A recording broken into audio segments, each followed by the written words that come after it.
Right, third lesson comes to hydrosphere. What do you mean by hydrosphere and what is hydrological cycle? Now, if you see, you have, what do you mean by hydrosphere? Hydrosphere is nothing but study of water. It is a renewable source of energy. It's a renewable source. That means it's a cyclic process. It's a cyclic process.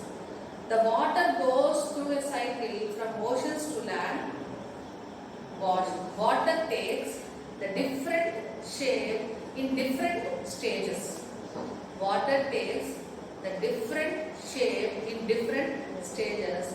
Now we are going to study them in detail.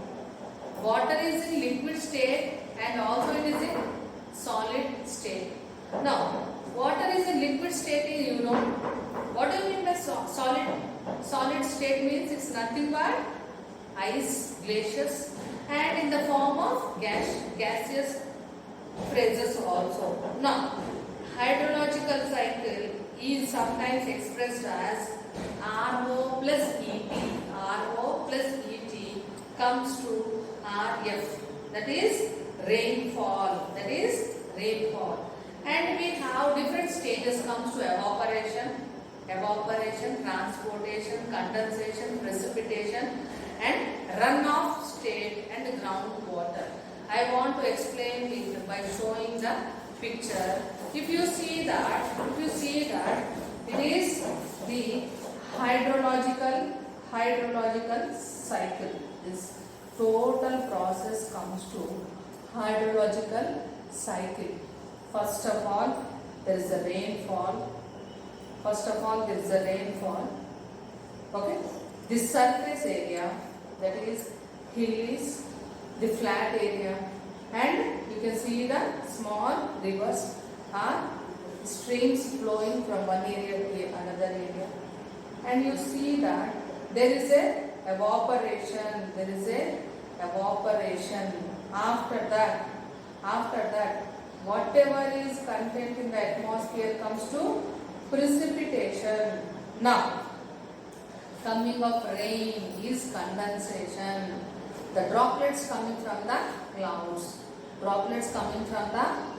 Comes to condensation.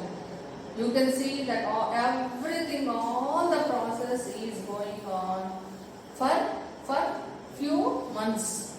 That is why you can see the picture of sun.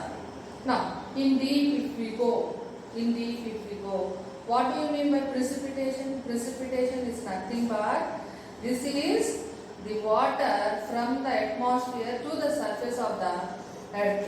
This water getting to the surface of the earth.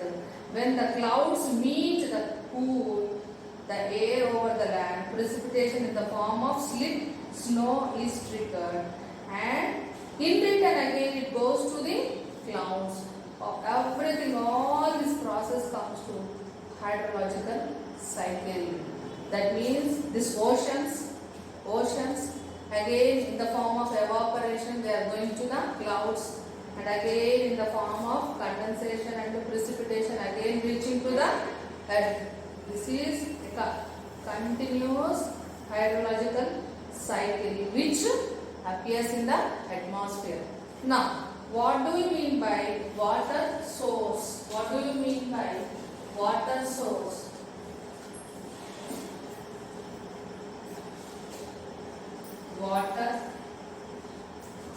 source. What do you mean by water source? See, we have oceans, ice caps, glaciers, groundwater, inland seas, lakes, soil moisture, atmosphere, rivers, biosphere. Everything you can see that the content of water in it. The content of water, that is saline water that comes to ocean water, we see that 97.21% of water content on the globe. On the earth, 97.21% of ocean water is content on the earth. Now, if you see oceans in deep oceans, they are separating the different continents. We are going to study them in deep. You have to look into this, take out this table and look into it. Now you see Pacific Ocean separating the Asia and Australia, that is Australia, New Zealand, Papua New Guyana together from the America. Pacific Ocean is separating the Australia, New Zealand from America. Now if you see Atlantic Ocean is separating America from Europe and Africa. Atlantic Ocean is separating America from Europe and Africa. If you see Indian Ocean is separating the Asia from Africa and Australia. Indian Ocean is separating Asia, Africa and Australia. And the Antarctic Ocean is also called as Southern Ocean. Antarctic Ocean is also called as Southern Ocean.